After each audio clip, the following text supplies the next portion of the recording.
irmãos, nós vamos, durante esse mês de julho, pensar sobre a igreja como uma comunidade. Para o segundo semestre, um desafio é a gente tratar exatamente deste tema, pensando na igreja como uma comunidade de fé, uma comunidade do amor. E aqui, durante este mês, nós vamos pensar na igreja como uma comunidade. Hoje, pensando na igreja como uma comunidade do Cristo. E eu gostaria de convidar os irmãos, então, a abrirem suas Bíblias em Mateus, capítulo 16, de 13 a 20. Você já conhece esse texto, ele é bastante conhecido. O Evangelho de Mateus, capítulo 16.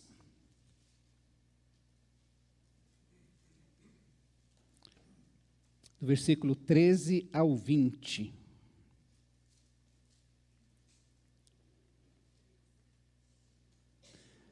Mateus 16, do versículo 13 ao 20. É onde Mateus registra a confissão de Pedro. Chegando Jesus à região de Cesareia de Filipe, perguntou aos seus discípulos: quem os outros dizem que o Filho do Homem é? E eles responderam: alguns dizem que é João Batista, outros Elias, e ainda outros Jeremias ou um dos profetas. E vocês, perguntou ele, quem vocês dizem que eu sou? Simão Pedro respondeu: tu és o Cristo, o Filho do Deus vivo. Respondeu Jesus: feliz é você, Simão, filho de Jonas, porque isso não foi revelado a você por carne ou sangue, mas por meu Pai que está nos céus. E eu digo que você é Pedro, e sobre esta pedra edificarei a minha igreja, e as portas do Hades não poderão vencê-la. Eu darei a você as chaves do reino dos céus. O que você ligar na terra será ligado nos céus, e o que você desligar na terra será desligado nos céus. Então advertiu a seus discípulos que não contassem a ninguém que ele era o Cristo.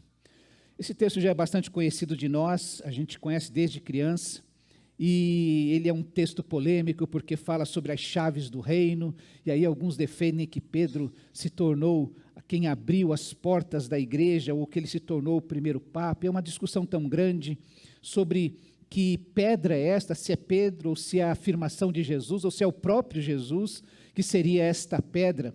A verdade é que nós podemos olhar para esse texto de duas maneiras, e a primeira delas são as duas grandes ideias que tinha naquele tempo, que corria no mercado da peixaria, no mercado de peixes, beira do mar, no trabalho que Pedro fazia, os outros apóstolos também faziam, as pessoas comentando a respeito de Jesus, porque Jesus já vinha fazendo milagres, pregando, ensinando, e ele começou a ficar famoso, ele passou a ser o assunto. E Jesus então quer saber, essas pessoas estão vendo os milagres, estão ouvindo o que eu tenho para falar, e o que elas estão entendendo disso? Quem elas compreendem que eu sou?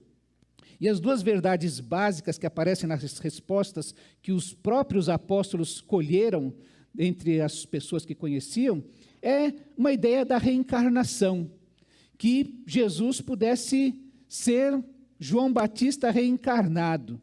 O próprio Herodes teve essa ideia lá em Marcos 14, 1, ele pergunta assim, Mateus 14, 1, por aquele tempo Herodes, o tetrarca, ouviu os relatos a respeito de Jesus e disse aos que o serviam: este é João Batista, ele ressuscitou dos mortos, por isso estão operando nele poderes milagrosos. Jesus já estava fazendo milagres, como eu disse, já estava ficando famoso, e uma ideia era que João Batista, que tinha tanto poder de hipnotizar as pessoas com a sua mensagem, de trazer multidões atrás de si, começaram a pensar assim: será que João Batista ressuscitou no corpo de Jesus? Herodes parece que não tinha muita informação sobre Jesus, sem perceber que eles eram contemporâneos, primos até, 6 meses de diferença de idade. Ambos, nessa ideia, poderiam ser um Elias renovado. Você vai lembrar que Elias, no Antigo Testamento, ele não morreu, ele foi levado aos céus por um carro de fogo. E então a ideia do povo era que, será que esse Elias, aquele Elias que viveu 1000 anos antes, ele surgiu renovado num corpo novo, com um aspecto físico renovado. Essa era uma ideia que se tinha sobre esta reencarnação do próprio apóstolo, ou de Elias em João Batista, ou em Jesus, porque Elias, inclusive, seria, como dissemos, esse precursor do Messias, e poderia ser esse Elias renovado. Outra ideia é dessa transmigração da alma, quando eles falam sobre Jeremias, ou um dos profetas, de um espírito profético que vai surgindo de tempos em tempos, conforme há uma necessidade na nação, uma grande crise, e aí aquele espírito que está pairando pelo ar desce em alguém, como que numa possessão, e toma aquela pessoa, e aquela pessoa então passa a ser alguém para trazer respostas para aquela sociedade. Os irmãos já ouviram lembrar da expressão Messias? Cristo significa Messias, tá? É a palavra grega para a palavra Messias no hebraico. E esta ideia de alguém que surge como socorro num tempo de crise e que vai trazer todas as respostas para aquele tempo. Israel vivia numa grande crise, então Cristo, esse Messias, esse ungido escolhido de Deus, que viria para trazer o socorro que aquele povo precisava. O título, inclusive, revela uma origem divina da sua função. Você vai lembrar que no Antigo Testamento, o povo era dirigido por Deus diretamente, pelo seu líder Moisés, depois ficou Josué, e depois de Josué, veio uma geração que não conhecia bem as obras do Senhor e que foi dirigida pelos juízes, um período em que Deus levantava pessoas de tempos em tempos, diante das crises que o povo passava, de afastamento de Deus, para libertação desse povo. Este povo, então, o último desses juízes é Samuel, que dirige o povo durante vários anos, várias décadas, até que o povo, então, fala assim, nós queremos um rei como as outras nações. E Deus manda ungir o rei. E o primeiro deles é Saul. E ele era ungido porque essa função, apesar de ser uma exigência, uma imposição do povo, Deus avalizou aquilo. E ele diz assim, amanhã, Deus falando com Samuel, amanhã por volta desta hora enviarei a você um homem da terra de Benjamim, unja-o como líder sobre Israel, o meu povo, ele libertará o meu povo das mãos dos filisteus. Atentei para o meu povo, pois o seu clamor chegou até mim. E Saul é levantado, e é ungido rei, e passa a ser chamado de ungido, de Messias. Ele era um tipo de Cristo para aquele tempo, para a libertação do seu povo. Acontece a mesma coisa com Davi, depois que Saul é rejeitado por Deus, lá no capítulo 16 de 1 Samuel, diz que Samuel apanhou o chifre cheio de óleo e o ungiu na presença de seus irmãos. Lembra que Samuel vai à casa de Jessé, que era um homem da tribo de Benjamim, e lá passam vários filhos de Jessé, os 3 primeiros são nomeados, eles são homens que parecem físico, têm porte de rei, mas Deus rejeita todos eles e diz, eu olho o coração, não olho a aparência das pessoas, até que mandam chamar a Davi. Davi vem, é uma pessoa de aspecto gentil, não é um guerreiro. A gente já falou aqui sobre como várias pessoas perceberam que ele não tinha estilo de guerreiro. Diz que então que Samuel, diante desses seus irmãos, ungiu com óleo a Davi diante deles. O chifre era cheio de óleo e era derramado sobre a cabeça dessa pessoa que tinha então, era oficialmente definido como rei. Esta função era divina, no sentido de que Deus estava ordenando isso na vida de Israel. E todo esse tempo, então, o Messias, esse ungido de Deus, passou a ter um reinado que era marcado pela temporalidade, pela questão política. E Deus, inclusive, promete para Davi que o seu reinado duraria eternamente. Lá em 2 Samuel, está escrito assim, quando a sua vida chegar ao fim, Deus falando com Davi já no fim da sua vida, e Deus começa a mostrar para ele como será isso. Ele diz assim, quando a sua vida chegar ao fim, e você descansar com seus antepassados, escolherei um dos seus filhos para sucedê-lo, um fruto do seu próprio corpo, e eu estabelecerei o reino dele. Quanto a você e sua dinastia e seu reino permanecerão para sempre diante de mim. O seu trono será estabelecido para sempre. Isso é uma promessa que Deus faz para Davi, de que a sua descendência reinaria eternamente. O Deus que mandou ungí-lo. Os salmos, então, vão reforçar esta ideia, vão proclamar esta ideia, vão divulgar, vão dar publicidade. O povo vai cantar esta verdade a respeito de Davi pelos séculos adiante. Lá no Salmo 89 diz assim: tu disseste, fiz aliança com o meu escolhido, meu ungido, meu Messias, meu Cristo.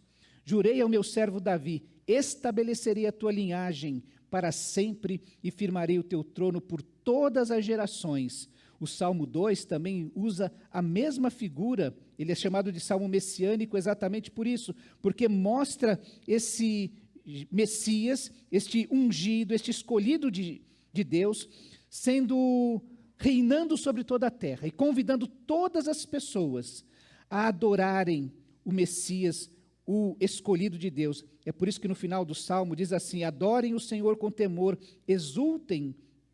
adorem o Senhor com temor, exultem com tremor, beijem o Filho para que ele não se ire e vocês não sejam destruídos de repente, pois no instante acende-se a sua ira. Como são felizes todos os que nele se refugiam. É ele que é chamado de Messias. Esse salmo lembra de que todos os povos deverão adorar esse escolhido de Deus. Esta ideia foi ficando guardada na mente do povo e durante séculos, pensa que Davi viveu 1000 anos antes de Cristo, e que agora nós estamos vendo Pedro, 1000 anos depois, olhando para Jesus e dizendo: você é o Cristo, você é o Messias, você é o ungido. Neste ínterim de 1000 anos, Israel passou pelo exílio babilônico, ele passou pelo exílio persa, depois o exílio grego, a Grécia, com Alexandre o Grande, dominou aquela região. Houve um interregno ali de que os macabeus dirigiram um povo, ou uma linhagem de judeus que dirigiu aquela região, mas em 63 a.C., Roma tomou aquele lugar.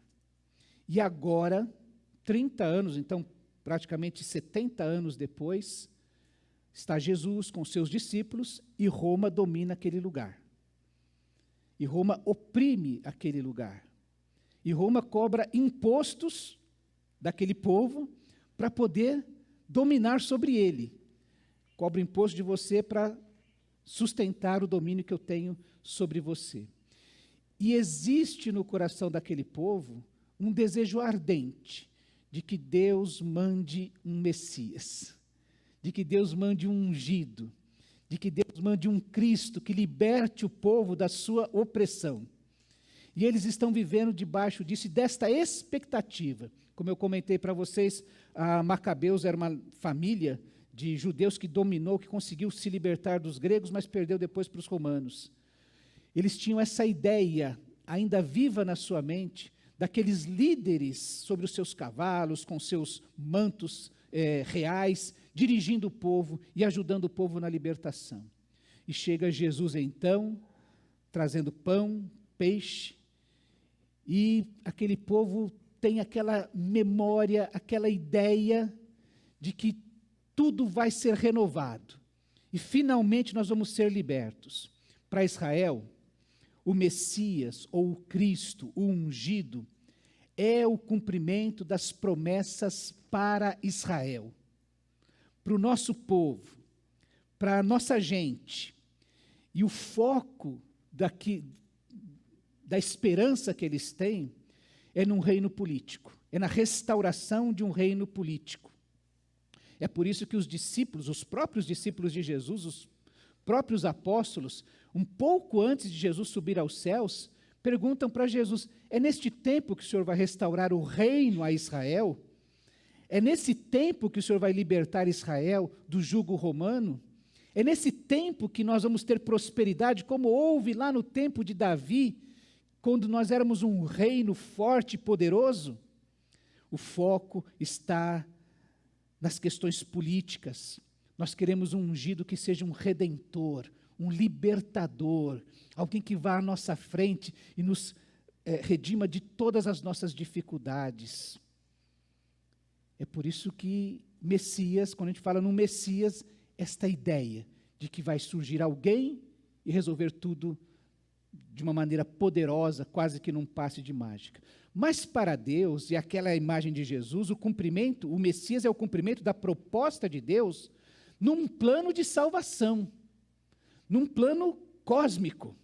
O foco, nesse caso, está no resgate de uma história cósmica.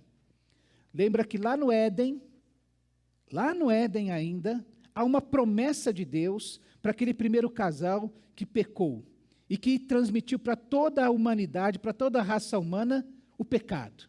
Nascemos pecadores porque os nossos pais primeiros foram pecadores. E todos os descendentes dele, toda a humanidade é pecadora. Por isso que quando Deus fala para aquele casal, ou para a mulher especificamente, porém inimizade entre você, a serpente, e a mulher, entre a sua descendência, da serpente, e a descendência dela, da mulher, e este ferirá a sua cabeça, e você lhe ferirá o calcanhar.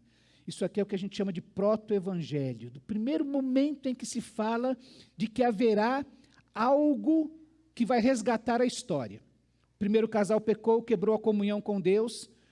Deus podia destruir aquele casal, mas Deus resolveu agir com graça com aquele casal, e mais que isso, proclamou que haveria um resgate desta história. A história não termina aqui com a queda do casal, mas há uma história que envolve todo o universo, porque o pecado não atingiu somente a nossa raça, a nossa humanidade, ele atingiu toda a natureza, a tudo aquilo que nós conhecemos como criação. É por isso que Deus então fala que vai um resgate de uma história cósmica. Deus queria ter comunhão com o povo, esse povo pecou, se afastou de Deus, mas Deus fala assim, não vai terminar dessa maneira. Toda esta história cósmica vai ser resgatada através deste descendente da mulher que vai pisar na cabeça da serpente. O descendente da mulher é Jesus, o Cristo, o escolhido, o ungido, o enviado para fazer isso. E vai esmagar a cabeça da serpente, porque vai acabar com ela, como diz o Apocalipse. Nós vamos ver isso esse mês. O foco de Deus está na realização de um plano sobrenatural. Os judeus, os discípulos de Jesus, num foco político, num reino político, mas Deus está preocupado com uma história cósmica, com um plano sobrenatural. Lembrem-se que quando Jesus fala com os seus discípulos, ele fala sobre a sua missão. E ele diz assim, já em João 10, 17 e 18, por isso é que meu Pai me ama, porque eu dou a minha vida para retomá-la. Ninguém a tira de mim, mas eu a dou por minha espontânea vontade. Tenho autoridade para dá-la e para retomá-la. Esta ordem recebi de meu Pai.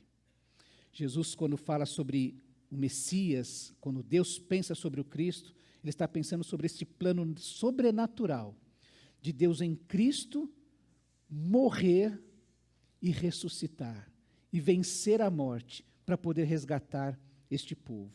Há um foco também do reino eterno. Quando João registra no Apocalipse a presença de Jesus entre as igrejas, ele diz assim, quando o vi a Jesus ressurreto e glorificado, caí aos pés como morto. Então ele, Jesus, colocou sua mão direita sobre mim e disse, não tenha medo, eu sou o primeiro e o último, sou aquele que vive, estive morto, mas agora estou vivo para todo sempre, e tenho as chaves da morte e do Hades. Um foco na restauração de um reino eterno. Se a gente pudesse pensar, Deus havia feito uma história e tinha um plano de ter esta comunhão conosco, mas o pecado, a queda, desviou esse plano, e em Cristo, na cruz de Cristo, Deus começa a trazer esta história de novo para o seu plano original, para que possa ter comunhão conosco. É por isso que Jesus é o Cristo, porque ele é o escolhido desde sempre para poder realizar esta tarefa. Veja que no prólogo de João, quando ele está escrevendo o seu evangelho, já idoso, já no final da sua vida, refletindo sobre tudo que ele conheceu a respeito de Jesus, ele diz assim: no princípio era aquele que é a palavra. Ele estava com Deus e era Deus. Ele estava com Deus no princípio, todas as coisas foram feitas por intermédio dele, sem ele nada do que existe teria sido feito. Nele estava a vida, e esta era a luz dos homens. A luz brilha nas trevas, e as trevas não a derrotaram. João olha para Jesus agora, vendo Jesus no passado, não como Pedro que olhava nos olhos de Jesus naquele instante, mas lembrando de tudo que Jesus fez e disse: esse Jesus, quando Jesus falou que ele era o Cristo, talvez Pedro ainda não tivesse plena consciência de tudo que Jesus significava. Mas ele sabia que ele era o libertador. Quando João olha para o passado e já sabe de tudo que Jesus fez, como ele venceu a morte, como ele ressuscitou, como ele subiu aos céus, como ele sustentou todos os seus discípulos e a sua igreja até aquele instante, João olha e fala: nós estávamos diante da vida. O próprio Deus se encarnou para manifestar o seu ungido. Ele se manifestou como Jesus para ser este ungido, esse Messias, esse Cristo de Deus. É por isso também que Paulo, quando vai falar sobre esta obra que Deus está realizando, ele então descreve ou escreve um hino de louvor. Ele fala sobre essa ação de Deus de deixar o seu trono de glória, se vestir da nossa humanidade, conhecer todas as nossas dores, as nossas limitações e tentações e fraquezas, para morrer no nosso lugar, vencer a morte. E vencendo a morte, como ele diz para João: eu agora tenho as chaves da morte e do mundo dos mortos. Tudo me pertence, eu controlo todas as coisas. E aí Paulo, quando fala sobre a salvação, falando de como Deus arquitetou e executou este plano, diz: ó profundidade da riqueza, da sabedoria e do conhecimento de Deus. Quão insondáveis são os teus juízos e inescrutáveis os seus caminhos. É impossível penetrar em toda a profundidade do plano que Deus realizou. Quem conheceu a mente do Senhor? Ou quem foi seu conselheiro? Quem primeiro lhe deu para que ele o recompense? Pois dele, por ele e para ele são todas as coisas. A ele seja a glória para sempre. Amém. Esta é a comunidade do Cristo, que reconhece em Jesus o escolhido, o Messias, aquele que realizou o plano de Deus. O nosso Deus, na comunidade do Cristo, reconhece que o nosso Deus é o Senhor da história. Sempre foi. Nunca algo escapou do seu controle. Nunca Deus foi pego de surpresa. O próprio Jesus viveu as nossas angústias e as nossas limitações, quando, sendo como nós, humano como nós, se aproxima a sua morte. Você vai se lembrar disso. E ele chama os seus discípulos para orar com ele, porque vai até o Getsêmani para orar, leva consigo Pedro, Tiago e João, e então diz: a minha alma está profundamente triste, numa tristeza mortal. Sim, por vezes a nossa humanidade olha para as circunstâncias e é tomada por uma tristeza mortal, por causa das circunstâncias. E isso é plenamente humano. Quando Cristo viveu essa situação, ele foi orar. Tens aqui uma solução diante da tristeza mortal, da angústia, a oração. E ele vai orar para falar com Deus assim: Senhor, eu quero que o Senhor faça a tua vontade. Faça-se a sua vontade. Eu não quero nem falar sobre o cálice que ele fala, mas eu quero que o Senhor faça a sua vontade. Eu sei que o Senhor eu quero que aconteça o que tu queres que aconteça, eu quero que o Senhor faça a sua vontade. Porque diante da dificuldade humana de entender as circunstâncias, a gente busca esse Deus que conhece todas as coisas e que dirige a história, que tem a história nas suas mãos, que tem o seu escolhido para realizar isso. Comunidade do Cristo, então essa comunidade que entende que Deus é o Senhor da história, que Deus está conduzindo a história. A comunidade do Cristo é o ajuntamento daqueles que creem que há um escolhido. Não há muitos. Você vai se lembrar que quando Jesus está na última ceia falando com os seus discípulos, ele diz, olha, eu sou o caminho, a verdade e a vida. Não há muitos caminhos, há um escolhido, que é o centro de toda a existência, porque dele, para ele, por ele são todas as coisas. As coisas não estão acontecendo como que com fios soltos. Tudo está sendo controlado por este Senhor da história. Há uma história cósmica que está se desenrolando. Aquilo que aquela serpente fez lá no Éden está sendo tratado. E aquela história está sendo resgatada. E ela vai de novo ser unida ao plano perfeito de Deus. Um plano que é sobrenatural e específico, que está por trás dessa história que nós enxergamos. E por vezes não entendemos, não compreendemos o que está acontecendo. Quando a gente vê uma guerra acontecendo, quando a gente vê um desastre acontecendo, a gente pergunta assim, meu Deus, o que está acontecendo com esta humanidade? Um dia, todos nós vamos compreender que nenhum fio aconteceu sem que Deus tivesse controle de todas estas coisas. Há um plano sobrenatural de Deus por trás dessa história, porque há um rei que dirige esta história e está tomando as rédeas do tempo, do espaço, do seu reino nas suas mãos. Há uma serpente que quis usurpar o trono de Deus, que quis se assentar no trono do coração daquele primeiro casal e que se arroga como príncipe deste mundo, o dono de todas as coisas, que quer tomar o lugar de Deus na adoração. Mas nós estamos vendo a história de um Deus, essa história cósmica, que está dirigindo esta história, que está tomando de volta nas suas mãos as rédeas deste mundo. Um dia, como diz a Bíblia, todo joelho vai ter que se dobrar, e diante dele vai reconhecer que ele é o Senhor. Por isso, nesta noite, nós podemos descansar que a nossa vida faz parte dessa história cósmica. Quando eu penso assim, nossa, Deus está dirigindo a história do mundo, da humanidade, desta existência, a minha história está dentro disso. Se Deus cuida de todas estas coisas que são grandes e tremendas e que escapam à minha consciência, inclusive, por que Ele não vai fazer isso com os detalhes da minha vida? Este é o raciocínio que o apóstolo Paulo tem em Romanos capítulo 8. Se Deus não poupou nem mesmo o seu próprio Filho, antes o entregou de graça e por todos nós, como não nos dará juntamente com Ele de graça todas as coisas? Se Deus já cuidou do grande problema cósmico, que era nos resgatar, como Ele não vai cuidar dos pequenos detalhes da nossa vida? Se Ele é capaz de cuidar do maior, Ele será capaz de cuidar do menor.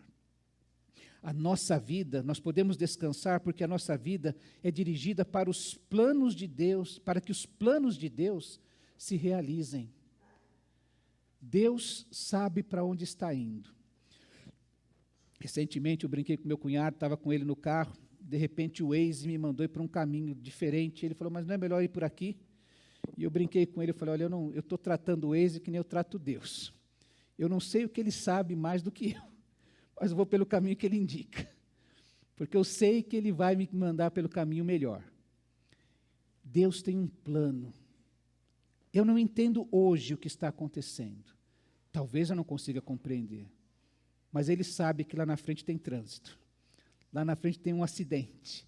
E Ele vai me conduzir pelo melhor caminho para realizar os seus planos na minha vida. E a gente pode descansar no nosso Cristo, porque Ele é o Rei que tem a nossa vida nas suas mãos. Ele é o Rei que não poupou-se a si mesmo. Eu entrego a minha vida voluntariamente. E eu tenho autoridade para dar e retomá-la.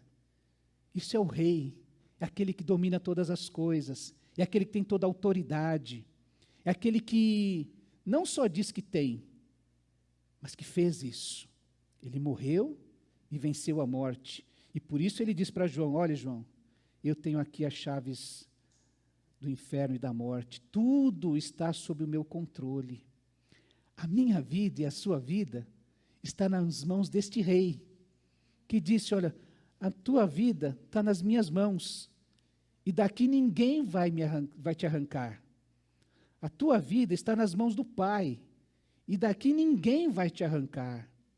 A nossa história, nós podemos descansar, porque nós temos o Rei que dirige a história, o nosso ungido, o nosso Messias, o nosso Cristo é o Rei da história.